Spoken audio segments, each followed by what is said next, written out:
সিংহ সিংহ একটা সিংহ, আর একটা নেকড়ে, আর একটা পাতিশিয়াল, এই তিনটাই মিলে সারাদিন পরিশ্রম করে তিনটা শিকার করেছে।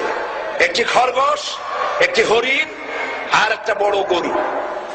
সিংহ বলছে আমি পরিশ্রম করে আমরা তিনজনে শিকার করছি, কিন্তু আমার নিয়ম হলো বিচার ব্যবস্থা না করিয়া, ভাগ না করিয়া খাওয়া আমি পছন্দ করি না। তো আমি প্রথমে দায়িত্ব দিলাম নেকড়েকে, নেকড়ে ভাগ কর।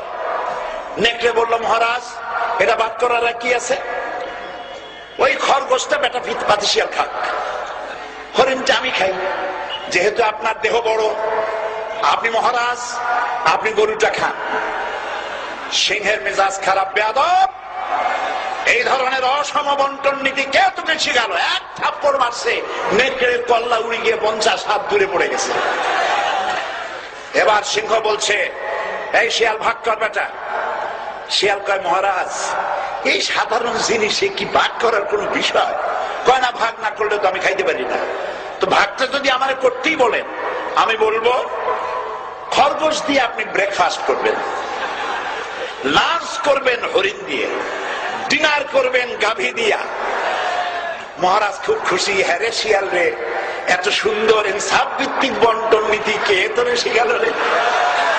একটু আগে যে কল্লা দিয়া গেল ওই আবার শিখাই গেছে।